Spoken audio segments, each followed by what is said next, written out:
the Academy. Hello, everybody. It says broadcast live. I'm going to do this for the first time, but welcome to AFROCOMICCON 2020. It's a virtual experience this year, and I'm your moderator for this panel discussion regarding the Academy of Motion Picture Arts and Sciences. You include rules, and so I need to introduce you to our panelists right now. We have Ricco, who is an author, writer, producer. We have Cynthia, who is a former studio executive and a writer and producer. And we also have Ricardo Handy, who is founder and CEO of Handy Foundation Sunwise Media. So we have a few different aspects of the industry involved in our discussion today. So I wanted to get things started. I want to talk a little bit about what these inclusion standards are and how we all feel about them. And so the Academy of Motion Picture Arts and Sciences announced some new representation and inclusion standards for the Oscars eligibility for Best Picture category. And as part of its Academy Aperture 2025 initiative, the standards are designed to encourage equitable representation on and off the screen in order to better reflect the diversity of the movie-going audience. Now, for the 94th Oscars, which will be in 2022, and the 95th Oscars, which will be in 2023, they will be submitting of a confidential Academy Inclusion Standard form will be required for all Best Picture consideration. However, meeting inclusion thresholds will not be required until for eligibility until Best Picture category until the 96 Oscars, which is in 2024. So there is some time before we implement these standards that they've included. And the standards that I want to talk about were on-screen representation, themes, and narratives. And also they have creative leadership and project team. And they have industry access and opportunities, and also audience development. Now, I want to start from the beginning and get right into it and see. Ricco Ross, I want to talk to you first because you also have actor, in addition to writer, producer on your resume. And I feel like these on-screen representation themes and narrative. I would like to get your point of view of how you feel about it being on camera talent about it. And they said it with these standards in lead or significant supporting actor roles, they want at least one of the lead actors or significant supporting actors in underrepresented racial and ethnic groups to be included in a Best Picture project. And I just want to know what your thoughts were on that. I think that it's easy for people to think that this is a form of like when we were had changed the standards for African Americans to get into universities. You know, that this was a necessary action that needed to be taken, and there was a lot of pushback. But after 25 years, we find that it actually was effective. I myself may be a recipient of that action. So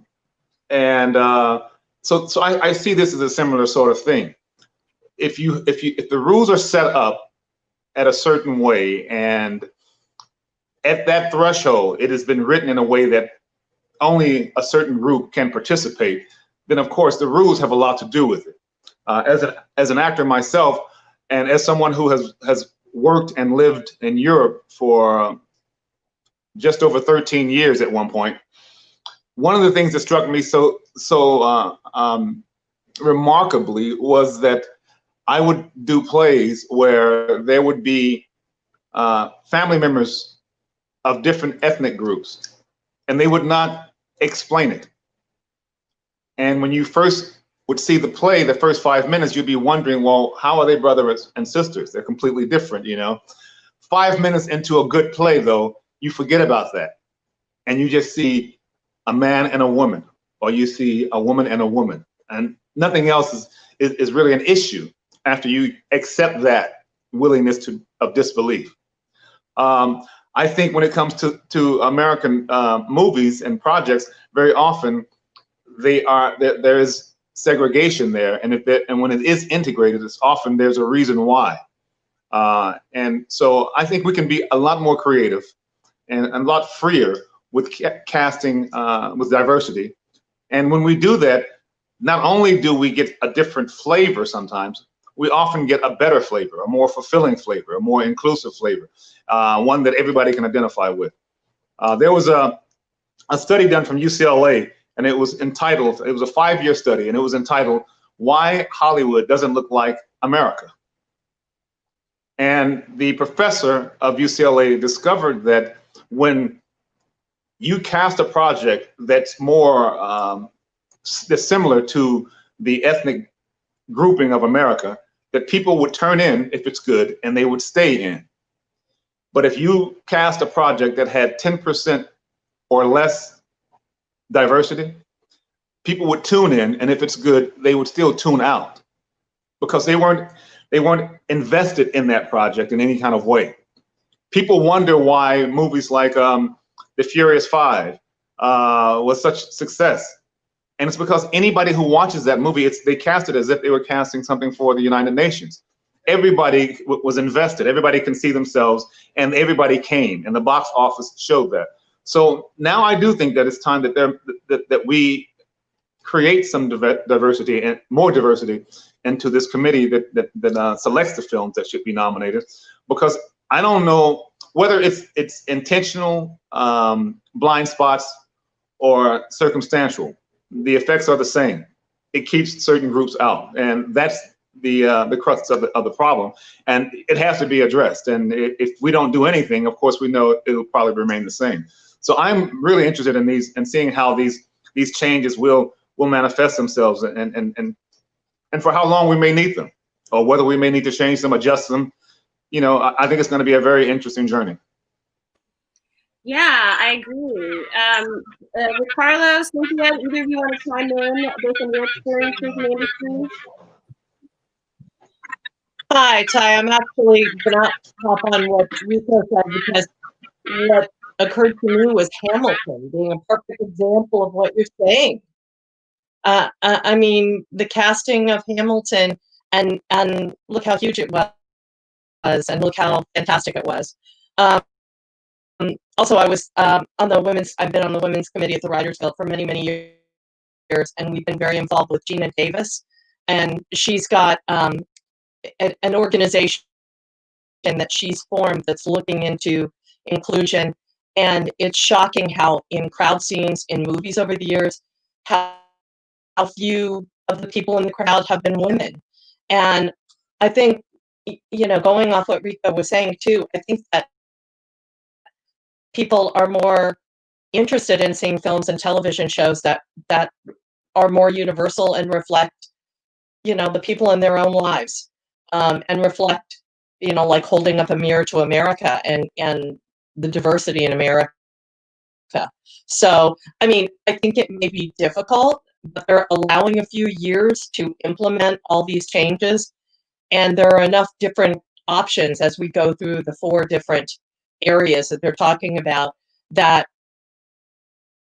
I think that movie makers can find a way. It's just about making movie makers think a little bit more when they're casting, when they're storytelling, when they're hiring crew, hiring post-production people. So I think that's all important. Yeah, I definitely agree. You guys can hear me good, right? Yes. So yeah, I definitely agree. It's definitely, obviously, they've just demonstrated how statistically it's been shown, and how we can all kind of pick examples of where diverse casting, diverse creators, diverse people behind the scenes help the project or the content reach more people. But I think that specifically, Ty, when you're talking about the Academy mandating this versus, people just understanding that that's a good idea, I would liken it to, people understand it's good. It's a good idea to donate, right? Or it's a good idea to do certain things. but we have to incentivize it, because people just don't do things on their own. Things won't just naturally change. Excuse me. And a lot of these institutions, you know, whether it be guilds or whether it be the academy, you know, they were created and started during a time where diversity not only was not a priority, it wasn't allowed, right? The IATSE, which is the organizing body for most of the guilds for people behind the scenes, was formed, you know, in the late 1800s around theater groups, and so, you know, that's kind of one of the things that we're doing with our foundation, is helping diversify, you know, that group still to this day, you know, whether it be with women or gender diversity or racial diversity. And so I say that to say that I like the fact that these mandates are being put in place, because, you know, it's the minimum, right? And they're not asking for it to be all Black or all women or all, you know, people from a Latinx background. It's just like, hey, minimally, these images that these corporations, these publicly traded companies are creating, you know, should reflect the country and the audience that is they're trying to reach. And the last thing I'll say on that, I think it needs to happen because generally a lot of time the thought is that, you know, that as African Americans or that are minorities in general will kind of follow or go with the general market, right? So they will, since they will go with the general market, we don't need to specifically cater to them or serve or create program for them. And so so I think that these mandates will help, you know, things just be a little bit more equitable, because equity is going to be important for the future, or you know, for balance in this country. Yeah, let me just play devil's advocate for a second here, because I am a creator of content, and this industry is about being creative, and creativity is about inspiration. And even if you're a person of color, your inspiration is going to come from the creativity inside of you. So I'm playing devil's advocate here to say that it's a little stifling creatively to be expected to have a chest for when you're being creative. So I was interested in seeing people's, perspective on that. Is there any feedback on that? Because I didn't really hear anybody talk about that at all. I heard a lot of wonderful conversation about this being a good mandate. But as far as being a creative, are there any negatives? I know Ricco had mentioned a lot of things, affirmative action type of legislation that was beneficial and needed at the time because there was no seats at the table. And Ricardo just mentioned the same thing. You know, when a lot of unions were started, there was no thought of diversity. So now that everybody's thinking of it, which is good, I'm just wondering, coming from a creative place, do we feel like there's any overreaching in some of these asks? You know what I mean? Because I don't know. I know I'm here, and I know I'm not thinking about these things when I'm writing a story. I'm just trying to write a story. So, does anybody have any feedback in regards to that? I think that's a very good observation, and I think there's a lot to that with that question that you just posed to us. But I'll say this: not every change is good for everybody. But the point of the change is to make it the best for everybody. So there may be some winners and losers. I because of the diversity that's going on right now, I have a white friend of mine who said he's finding it very difficult to get an audition because everything wants, he's a white male and everybody wants diversity now. And so he has taken a hit because of this diversity shift. And I had to do everything in my power to bite my lip and say, welcome to my world, which has been my world for the last 30 years of being in this industry. But I didn't say that because I understood where it's coming from. And that statement was truth. There is going to, if you have a benefit, whether it's fair or unfair, if you have a benefit and that benefit is taken away, so now the its level, then that's going to feel like you've had something taken away because you've had a benefit before. So what this is taking it back to the middle and giving everybody a shot at this thing. Now, just like the NBA, every year there are some tweaks to the rules, you know, because of the game, what happens in the game that season. I think that these changes may need to be tweaked in the future as well. But one thing for sure is we're not going to be moving forward if we do nothing. So we have to at least start making some changes and be willing. And as you, the other thing about your statement about creativity, one of the things about creativity is that it is malleable. It will adjust to whatever you put in front of it. And it's like water. And people may not think that way initially, but at some point, if we make these changes, that will become part of the psyche. They will start thinking, even in writing and creating, they will be more inclusive because that will become part of the psyche. Right now, the psyche says, no, everything has to be segregated. And even if it's a Black project, it's all segregated.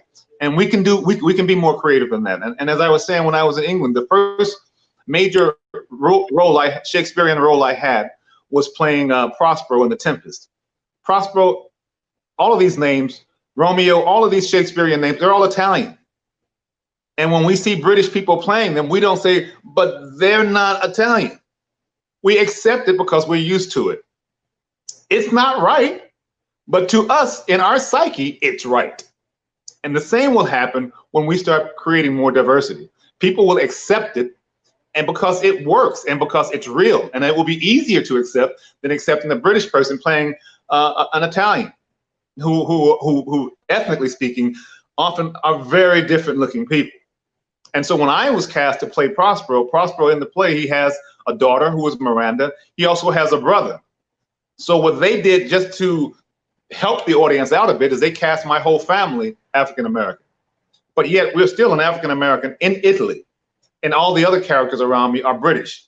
So none of it really is accurate, but if you do it well and it works, people will forgive all that. I didn't want to go see James Brown when the movie came out about James Brown. I didn't want to go see it because I thought nobody could perform James Brown enough to convince me. 5 minutes into the movie, you got me. I'm locked in because it's good. So if something's done well, chances are people will buy in. I definitely agree, because I agree that I believe in excellence. And I believe that excellence doesn't have a gender or a race. And so when I'm making something, I feel this industry, the part that we're in, because I'm not a novelist, you know what I mean? I work in television. And so there is a collaborativeness to this industry like no other. There's like 200 people to make something that goes on the air where the normal watcher thinks it's just the people they're seeing on the screen. There are a lot of collaborative efforts that go into making these projects. And so I'm just kind of piggybacking on what you said, because I feel like everybody needs to recognize that just because they have these new incentives, it doesn't mean that they're going to change the industry so much as expand it. You know what I mean? And I feel like one of the things that happens is when I write, I like to write, like I said, creatively from where my inspiration is coming from. And I don't want to be stifled by any sets of rules, because I feel like that's what being creative means. And so when I'm hearing you kind of mention those same things, when you're talking about that whole, you know, your whole family was cast African-American, even though it was an Italian, you know, story, I feel like those moments are important, because people have to recognize that there's more than just one flavor out there. There's everybody has a different taste, and everybody should be allowed to explore that. And so I think, to me, that's what these rules, I hope they mean. What I like most about what you said so succinctly was that it is not going to take away, it is going to add. It's going to add to it, contribute to it. And I tell you something, sometimes when you change things, and I learned this from working over there for 13 years, sometimes when you change things, you discover the most magical things because of that change. And that's part of the creativity. That's part of the art. That's part of what we don't want to stifle. And so I agree with you, and I don't think it could have been said better, is that it's not going to take away, it's going to add to it. It's going to add to the creativity process. Thank you. And speaking of the collaborativeness, and Cynthia, I want to get your question, or maybe your comment rather. I also want to get into talking about not just in front of the screen, but behind the screen, because this measure includes casting directors and wardrobe and the other aspects of our industry that the regular viewing public don't always recognize. Everybody takes a paintbrush to these projects, you know, and it's including them too. So I'm sorry, Cynthia, what were you going to say? Well, I'll actually add and go on what you were saying on that as well. I'm primarily a writer and a writer-producer. And to your first point, I wouldn't want to see some of the things that have won Best Picture in recent years have been lower budget projects. And those are sometimes, it's harder, you know, in reading over the Academy's new rules, they talk a lot about studios and you know, marketing and distribution people and things like that. And some films are just a labor of love made really inexpensively. And I wouldn't want to see them cut out of being eligible for Best Picture. I mean, obviously, I think every producer who enters the filmmaking process in the coming years needs to just be aware of and try to hire as much as they can. And there are multiple different categories. As you were just saying, some of the behind the scenes, you know, the script supervisor, the casting director, the composer, if you can get diversity in that, and that involves women too. I have a very good friend who's a woman composer, film composer, and she's marvelous. And she says there are so few women film composers, and it's very hard to be considered as one. So that's an area that it would be fantastic to encourage growth in. There are a lot of areas they tend to be more jobs going to a specific ethnicity, or, you know, the older white man who's been in the writer's room forever. When I was a studio executive at MGM, we had 7 series on the air, and they were all 50 to 60-year-old white men on the staff the whole time. Now, this was back in the 90s. It's gotten much better now. But the first woman that we hired was Melissa Rosenberg, who's wonderful, who I now know through the Writers Guild, and she just ran Jessica Jones recently. But that was a real, you know, advance to see at least one person, a woman, get on staff. And again, I don't remember any writers of color at all, and that back in the 90s, and that's terrible. And I have so many friends who are writers of color right now who are on staffs of many shows. I was just talking to Ricco about my friend Tosh Gray, who was on a panel of mine last weekend, who's co-producer on P-Valley, the Star series that he plays the very scary priest on. So, you know, I do think things are improving, and I think maybe what the Academy is doing is encouraging the improvement for people to, it's not that hard to do. You only have to comply with 2 of the 4 standards that they've set up. That's not that hard to do. One of them even involved hiring interns and training people that are going to come up in the industry. So, you know, I think all in all, it's going to be a good thing, and it's not happening immediately. It's being rolled out through 2025. It's when it really kicks in. So. And this is the thing. I'll go after you, Ricco.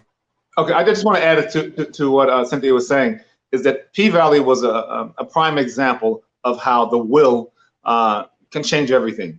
The creator of P-Valley is female. The producer is female. The writers are female. I step on set, and every single episode, there's a different female directing it. Behind the camera, females and males. The crew, females and males. I mean, that cast and crew showed us that it could be done, and that it could be done well. And I've talked to cameramen, and they were saying that they're on a lot of female camera people, and that you know, if you want the best, you go with the best. Well, they're not going to get the best if they don't get the opportunity to work. And when I stepped on that set and saw what they had done with that cast and with that crew, with the directors they brought in, how good they were with the camera woman they brought in, it just shows that you just have to have the will. And if you have the will, you know, good things will happen. The show came out, and I think people were really impressed by the show because of the production of it. You know, the people, and it wasn't because it was half female or half, it was because it was good, and these people had got an opportunity to show what they could do. And that's what we're trying to do, is we're trying to give more people an opportunity to show what they can do. Yeah, I definitely agree. I mean, I just wanted to kind of share a little bit about, you know, I did a whole panel about my experience with kind of the pushback that I got just looking for Black editors, and I think that the problem is that people do feel like if more people are getting opportunity, then somehow I'm getting less opportunity. And I just wanted to kind of talk about that for a bit, because there's more content being created now than the 90s or than the early 2000s. Just since 2010, you know, we've gone from roughly, you know, 300-400 new series a year to about 1,100 new series a year. And so there, you know, across all streaming platforms, all the short form, you know, it's increased. And what hasn't happened is diversity over that decade. So you would think, oh, there's 1,100, there was 800% increase in the amount of content being created, but there hasn't been that same level of diversity and inclusion increase being created. And so that's why this is an urgent kind of, you know, it's almost like one of those things where, you know, oh, they'll do it. And, you know, you're waiting for something to happen. And then eventually you're like, you know what, no, if we don't do it, no one will. And so I just want to shout out specifically Ava DuVernay, because I believe she was on the board of the Academy coming up with these mandates, and they're mimicking some of the things that were happening in England with BAFTA. They started the same initiative in 2018. And so, you know, kind of off of the P-Valley example, you know, a lot of these women directors are given opportunities to do P-Valley or to do Queen Sugar or all these other shows. That's their first TV credit. And now they can go to another studio and say, hey, I've done this. You wouldn't let me in before, but someone let me in. Now that I've done it, and now they can do it other places. And that's how the diversity will happen everywhere, which is why these mandates are important, because if we aren't constantly giving people their first opportunities, then it won't ever really trickle around, because all people do is look at resumes. And if they don't see something that you've done before that they can recognize, then you won't get that opportunity. So I think that it is, you know, so our foundation is actually dedicated to this mission specifically when it comes to people behind the camera. We actually launched a training program with the Urban League specifically to address the fact that there's less than 2%, you know, IATSE membership in local 700 Black editors. You know, when we're looking for Black editors, it was like less than 2% out of 8,000 members. It's less than 200. And that number hasn't changed for years. And I've been editing for 20 plus years on various TV shows. And like you just shared, you know, I'm usually the only one. You know, I was the only Black editor in 2002 when I did my Big Fun Obnoxious Fiance for Fox. And I was the only Black editor in 2020 when I did Love Island for CBS. Right. And there's one on The Voice. There's one here. There's one there. And a lot of times we don't know each other. And so creating this, you know, this opportunity, if you think about it like that, like out of 1,100 shows, how would you hire a Black editor on all your shows if there's not even that many in the union, right? So these are the issues that we're going to have it's going to take time to address, which is why these mandates are allowing for some options, right? It's giving people options. Either you're training, bringing new people in, you're helping, you're putting somebody in charge of some department, putting people in front of the camera. You got to be doing something to help solve the problem. You can't expect you to do everything, but you got to try. Yeah, I definitely agree with that, because when I first started, I create content. I'm a writer. And my first produced script was on CSI Miami, and I was just so excited to be on a show. There's a certain rush you get. You've been wanting to do this. You're finally in the room. And it didn't even dawn on me until I was on set when somebody else came up to me and said, "We're so proud of you. You know what I mean? Somebody else on the crew. And I was like, oh my gosh, this is so much more than my dreams. You know what I mean? And I didn't even think about what it meant to someone else there, because I'm just like, I can't screw this up. I'm finally here. Like my mind was still focused on the task at hand. And it was until that moment I'm like, wow. And I feel like that's another aspect, another layer of what this can do, because other people are seeing like, okay, she's there. And you know what I mean? That means that now I can be there. And I feel like that's a big part of what's going on with editing, with acting, with writing, with women. I feel like this mandate is trying to be inclusive to different ethnic backgrounds, and also to, you know, of course, women and other communities like the LGBTQ community. And it's really interesting. Somebody was talking about a composer, and that you're saying, I think that was you, Cynthia, saying that she was a woman, and it was difficult for her.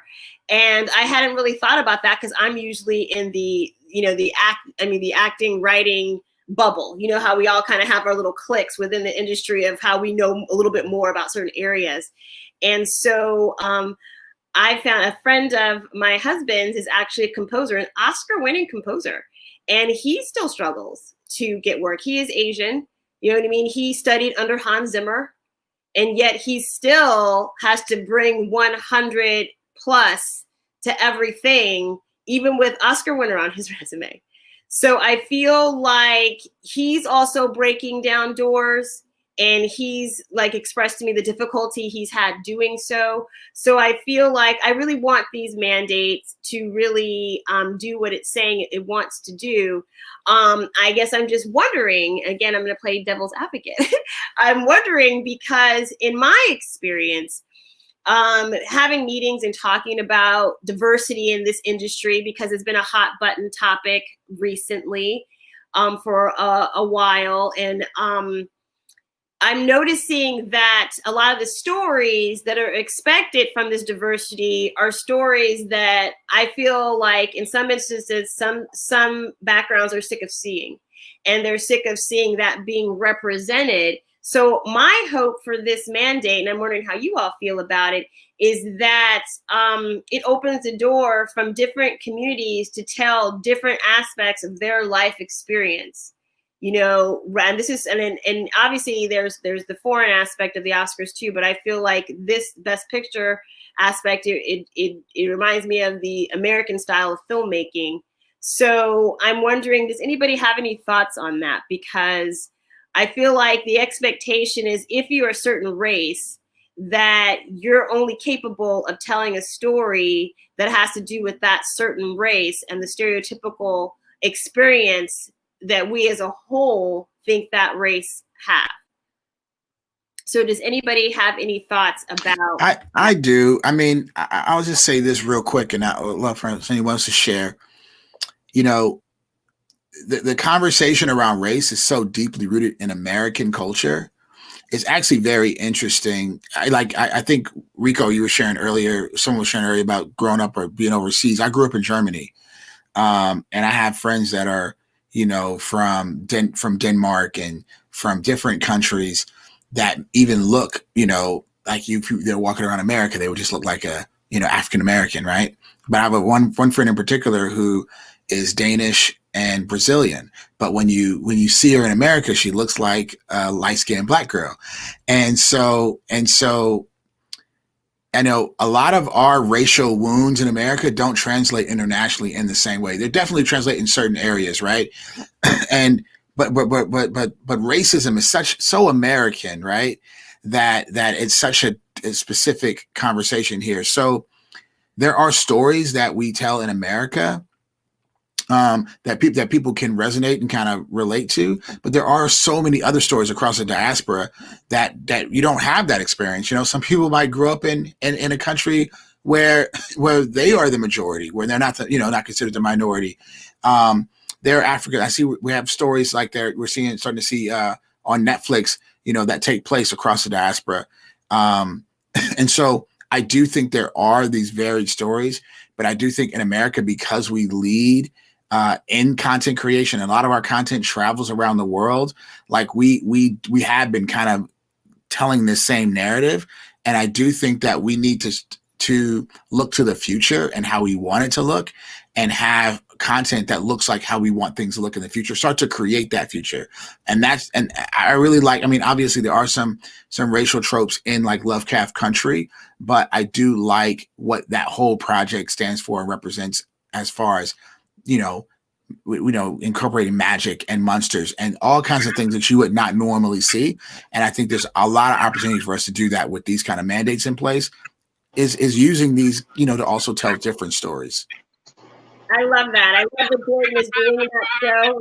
I love P-Valley because I feel like it's very empowering for women in a way, because the same way we're talking about race, and I feel like we also need to have that conversation with women and their empowerment, and how as women, we think about ourselves in this whole narrative as well, because in P-Valley, it's about a strip club, but at the same time, it's about women's values and taking control, and in a way that you're talking about how racism is very American. Also, the sexism is very American. And so it's like, you're not allowed to, as a woman, to show certain things or dress certain ways because it has a certain mindset. And with a show like P-Valley, I feel like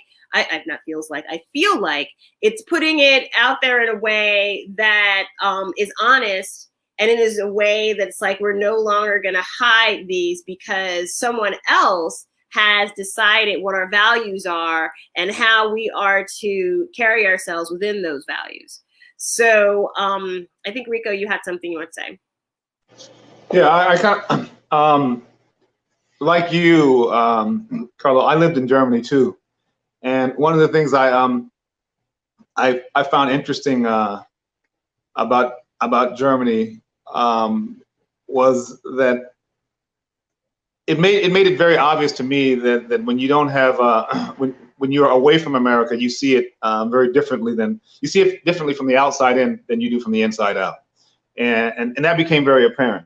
And I think when we really get past this racist way of looking at things, that's when we really will have moved forward, because now it's not just we do a lot of projects about racism. We are very race conscious. So everything, I mean, if you see a policeman, you have to prefix it with being a black policeman or a white policeman, but really it's just a policeman. It's just a cop, or a lawyer. I hear somebody say, they would describe the national. It's just a lawyer. The conversation was just about a lawyer, and there was no need to talk about an ethnic group. Now, America, as one of the most damaging things about us, our Achilles heels, is the racism of America. But one of the thing that makes us exceptional is the boiling pot itself. That is what's is exceptional about America. And if we just stop hating on others for whoever they are, and just be more acceptance, I think that's when we reach our potential. And I think that doesn't happen until we stop talking about race. When you do a project like P-Valley, the project may have been set in an area that was all black, or it may have been set in an area that was in the South, but the story was about human beings. When I lived in Germany, I was the part I lived in Hamburg for a while, and part of Hamburg has a red light district, and this red light district is it has the same thing they have in Holland, where they have the women in the streets as they're selling their bodies for money. But the Germans have a different way of looking at that. They look at that as these women are providing a service, and all of them are tested. They have their license on the wall, and they have to get it updated all the time. They are not allowed to have sex without condoms. There's certain rules. It's done in a way, and people look at it very differently than we look at prostitution in America. They look at it as a service, and people, old people will go there. People will go there on their birthdays and do whatever they want to do. But it's looked at as a service. And these people are not looked at as dirty people. They're looked at as just people that are providing a service. When you look at P-Valley, you think about these women, and you may see them as strippers at first, but what you learn about these women is you've got one woman that has a child that she has to support, and this is the only way she can make quick money so that she can take care of that kid and not have to pay for a daycare center, and she can spend time with her young child. Another woman is trying to escape from an abusive relationship. This is her life, and this is the way she can take care of herself while she tries to get on her feet again. Another woman, her dream is to build a dance school for girls, and she's got a deadline. She's got a goal. Once she makes a certain amount, she is out. This is a means to an end. And so what you learn about these women is you learn about their lives, and you see the humanity in them. And the fact that they're strippers becomes secondary, but it also becomes something that an audience will want to see, because they've never really been able to see Black, big, curvy women in a way that isn't gratuitous. That's actually pushing the story forward. It's used in a way to tell the story, not just a way to denigrate or I don't know, get somebody excited or whatnot. So I think it was a brilliant idea, and I don't even know if a man could have pulled it off. Well, I agree with you about not that a man couldn't have pulled off, but I feel like I'm torn because I was brought up very Southern Baptist, but I understand the point that you were making, and I've always thought about that. It's like when you were talking about in Europe how they think about prostitution differently, and I was like, well, why? If both those people are, it's a service, that person wants it, this person wants to give it, everybody's fine with it. I often wondered, like, why is somebody else getting involved to say it's wrong? And that has to do with what, going back to what Ricardo was saying, and now piggyback on you're saying, it's how our mindset is here about certain elements. And I feel like when we have content, we've been staying within that box because that was the only thing that could get made.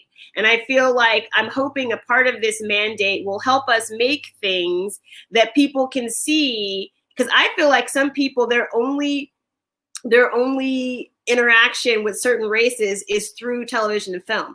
Like they have no idea, or anybody in their lives that represent that ethnic group. And therefore this same trope has been going on and on. So they think that's what that person is. And I personally would like to change that, because I feel like there's a lot of narratives that happen in people's lives of every race, of different women, of the LGBTQ community that have not been spoken to. And that is my hope for what this is. And it brings, like someone else was talking earlier, and it might have been you, Ricco, when the material is good, it's good. When it's good, and that's what this work is supposed to be. And I so miss this kind of work, because things were successful because they were good. You know what I mean? Because they represented things, and they taught you something, or they showed something about yourself, or about a character that you didn't know about. You know what I mean? And I'm hoping that we can get back to that kind of storytelling, and the shift in the narrative being that all those 200 people behind the camera that are doing all this work that the rest of the world don't get to see gets just as diversified as what's happening on the screen. So go ahead, Cynthia. I was just going to riff on that a little bit, Ty, because I recently finished working with a Jewish woman who, in telling her parents' Holocaust love story, that it was adapted from their book that they had written.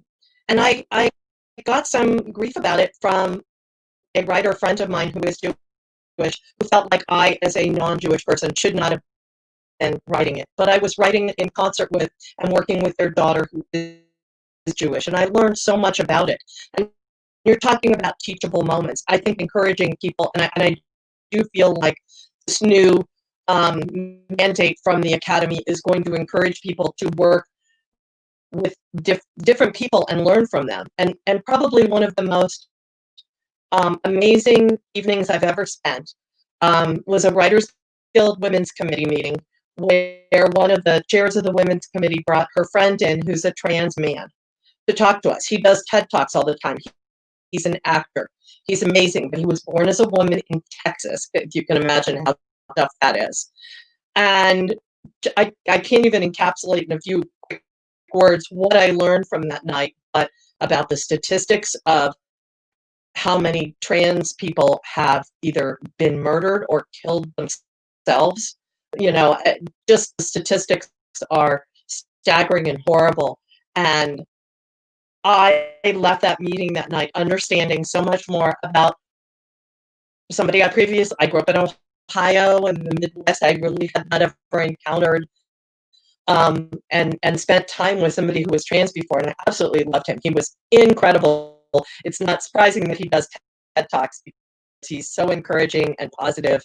And I learned something, and I just think these teachable moments. So what the Academy is doing, like you said, behind the scenes on the crew, you know, we're working with different people. And unfortunately, what happens often in films is, and in television, is people hire their friends. And their friends are often, you know, similar to them in their same ethnic group or you know, their same sexual preference. They're men, they're whatever, but they hire like people. And then you get a whole group of like people instead of a mix and a diverse, you know, landscape. So I really feel like this is going to be a positive thing in the long run. So anyway, I'm working right now on with a Black writer on a story that involves two characters, one Black and one white, and it's wise that we're bringing our different voices to that story. So hopefully it'll be great. Yeah, I was going to say that's what I was saying about earlier. Whether it's done intentionally or whether it's circumstantially, the effects often is the same. If you only have white people and then they go tell their white friends, then it's only going to be all white. And that doesn't mean that it's done with malice, but the effects are still the same as if someone was doing it with malice. I was in a series of commercials with Matthew McConaughey for Lincoln, and they cast me to play this high riding poker player, and we were having this high riders poker game at my house, and I was a dealer. So I get at the table. I mean, I get on the set, and I remember the director telling me that we were going to go British with this or Russian with your character, because we needed somebody that had this kind of depth that we wanted to bring the character. But you walked in there, you did your thing, and the director said, "That's the guy, make it fit." And not often when you go for a part as an African American, do you know that the part is written for an African American or not. You assume that's the way it is because that tends to be the way it is. But there are occasions when people are open-minded enough to see other people. So just by allowing me in the room, I end up booking the job. Now, once I get the job, they decide to make the character Black. It still works. We're all, you know, it's still high rollers. We still are these same kind of characters. But I decided I wanted to shuffle the deck some kind of fancy way, and I started doing tricks with it. Next thing I know, they pulled some guy who auditioned for another commercial who happens to be good at doing card tricks, had him on set just to do the card tricks. He's on set not knowing how he got there. He says, "I didn't even audition for this. But because I was Black and they needed Black hands, all of a sudden he gets the job." So that's the way it works, and that's the way it accelerates and exacerbates a problem, or exacerbates or helps the solution. It has to start off with us having some type of diversity. I did another commercial where they showed me from the ages of being an older man to a younger man, and it was the same thing. It was they had to hire somebody else to be the younger me. And because they had cast the lead in this commercial as a Black guy, when they cast his couple of friends, a couple of them were Black, and there was a white person in there too, and someone else. And so now all of a sudden, all of these people are getting cast because the lead happened to be cast white, even though Black, even though it wasn't written that way. And yeah, so again, I don't think this is a bad thing. I think this is a good thing, and I think that's the way we should start looking at this, because this is going to add so much inspiration, and it's going to bring in so much color and flavor to our already amazing industry that we have in America. Awesome. That reminds me of something that Carlo had mentioned earlier. Weren't you talking about that, Ricardo, when you were talking about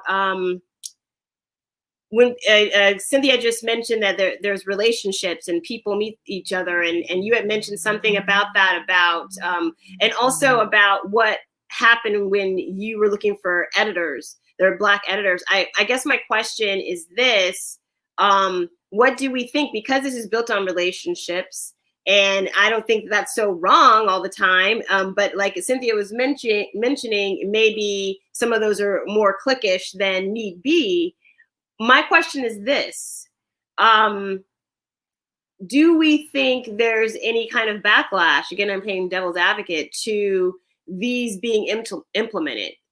Because I believe it, again, was you, Cynthia, that mentioned earlier that somebody wasn't getting a role because diversity was coming in so strong. And so, Ricardo, you had also mentioned that you got some unexpected backlash when you were simply looking for an editor and giving a Black editor a chance, wanting to give a Black editor a chance. So do we have any concerns, or if we do, what can we do to help smooth things along to make sure that this continues on and doesn't, fizzle out how most things honestly do? I think Ricardo, you mentioned. Yeah, I mean, it's funny. So many thoughts come to my mind. I'll just share one anecdote, and I believe this is, kind of dating back to like the early 90s, when there was a lot of hoopla around this as well, around diversity during that time period as well. And I was talking to a friend of mine who actually started her agency during that time, servicing African-American makeup artists and hair. That was like a big deal at the time. And so she said everybody was all into it and gun ho, and she got to meet with every, studio during that time period. And that's kind of what's going on for me right now. And so I was sharing with her, and she was like, well, take all the meetings you can now, because it will fizzle out. And unfortunately, like, that was her experience, right? It will fizzle out. And I think that that's why these mandates are important, because again, it is a social, subjective, kind of business. I know we prop up the best film of the year, right? Just like we prop up the person that won this election or that election, but it really comes down to who voted, right? Because one, not everybody that watches movies votes for the best picture. Let's just be real, right? Like, if best picture was based on box office, then, some Marvel movie would win every year, right? So it's all super subjective, first of all. And I think being in Hollywood is like being in America, right? It's like you see things the way you see things. It's like a fish in water, and you think that's how it's supposed to be. And so, I say something very controversial about this all the time. I do not think the most talented people are the people working in Hollywood necessarily, right? The people working in Hollywood are the people that either had the most tenacity, right? They were the most persistent. Like, they got the job because they wouldn't stop calling, or they were lucky, or they got with the right person. You know what I mean? And then there are those cases where someone created something on their own, and we see this more in the music industry, right? Where someone creates something on their own and it just catches fire. People love it, and they become the person that represents that thing. But a lot of television and movies are very corporate, right? And then they hire a company that may be their friend's company, or, someone like that. Like, is it Peter Jackson that did the Lord of the Rings, right? Like, am I saying his name right? No, I don't know. But point is that, okay, good. Okay. You got to give me confirmation on stuff like that. Okay. So yeah, like, I know that there's a very specific story where, like, one of his proteges got to direct this $100 million movie that didn't work. And I won't point it out. You could Google it. But my point is that some people in those circumstances will get opportunities, because ultimately this business is about trust, right? And in that case, I can't blame Peter Jackson for choosing this guy to direct this other movie, right? Because for whatever reason, he trusted that guy. And movies fail all the time. 90% of shows fail anyway, right? So it's all about who gets the opportunities. And sometimes the people getting these opportunities are people that are your buddies, or are your friends, or you guys work together and you've been in the trenches together. So at least this person can do this or that. But it does not mean they're the best person for that job necessarily, right? And so the NBA is just a really good example of finding the best people, because in the 60s and the 50s, if you watch basketball, you would think all the best basketball players in the world were white guys, right? Because we weren't allowed in the NBA at the time. We just couldn't play until like the early 60s and mid 60s. You start getting more African Americans in the basketball, and now there's a system to kind of find the best players, right? And now, quantifiably, it's still debatable who the best player is, right? But obviously, we all know it's LeBron James. Anyway, the point is, is that we now have a system where finding the best people feels like those are really the best people, right? Because they're all getting an equal chance to be seen in high school, to be seen in college, to go to the G League and work their way up, to get opportunities. And still, you might have the best basketball player on some, street ball court in the hood somewhere because he didn't follow the rules at some point. But either way, there is a system in place, and I think that's what Hollywood's trying to do ultimately. And like Ricco said, it's going to take some time to get it right. I just want to let you know we have only 5 minutes left. I understand everything you were saying, and the NBA is a good analogy. I'm an NBA girl too. Does anybody have anything they want to say in closing? I didn't really mention the marketing or publicity aspect of things, but I think we all kind of touched on it in the things that we did say about the representation in front of the camera, behind the camera. Obviously, that includes promoting, films, as well. Does anybody have anything to say in closing these last 5 minutes that they have hopes for this inclusion or anything? Cynthia? I have something really quick that I mentioned to you before we started on this. The Writers Guild, the head of the Career Longevity Committee, wrote a letter to the industry after new measures were put out by the Academy, and mentioned that the one area that is not included in there that is really experiencing a great deal of is ageism. That unfortunately in our industry, especially as writers, you're washed up by the time you're 40. And I don't know about all of you, but I think most of us still need to keep working after we still have bills. They get bigger, they don't go away. So I just wanted to put that out. Catherine Clinch wrote a letter to the industry about that, and said that that's one area that the Academy forgot to mention. And it's a thing. I mean, I certainly think women actresses have been facing this forever. Once, I can't even tell you how many actresses I've read that the moment they had their 40th birthday, roles dried up. For whatever reason, men still do get, 40, but women not so much. So I would like to say that I hope that they, considered that letter that went out to the industry from the writers. And I don't know why, when you're an experienced writer over the age of 40, suddenly your stories don't matter anymore. And many of us write about people younger than us. You have all the experience. So anyway, that's my 2 cents. Thank you. We're actually about to run out of time. Thank you to everyone. Ricco, Ross, Cynthia, Riddle, Ricardo, Handy. Thank you guys all so much for taking the time to talk to all of us about these new standards and your thoughts. I don't know if you had something last to say with them. What did you say? Oh, I thought you had something you wanted to say in these last moments. Oh, well, I'll just end with this by saying that as long as we're like the NBA and willing to adjust it, because what we're doing is we're not trying to, we just want to get it, we just want to get it as right as we can. Right. And if we take the egos away and see if something's not working, then we should be happy to tweet it.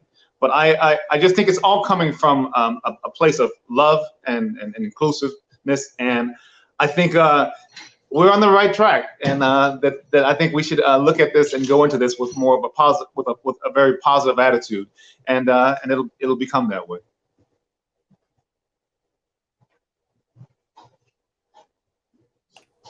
You're on mute, Ty. Ty, can't hear you. I think she's saying, "God bless, good night," or. Ty, you have to unmute. Can you do? You're on mute. Yeah. She's not. She says she's not on mute. But so I'll just say this: Thank you, Ty, for having us. This was awesome. Thank you, Ty. And sorry you have technical difficulties, but I think that hopefully folks got some value out of this. Definitely support AFROCOMICCON. Definitely, if you're interested in the industry, check out the Writers Guild and all the guilds, and check out handyfoundation.org. Peace out. Great job. Great job, you guys.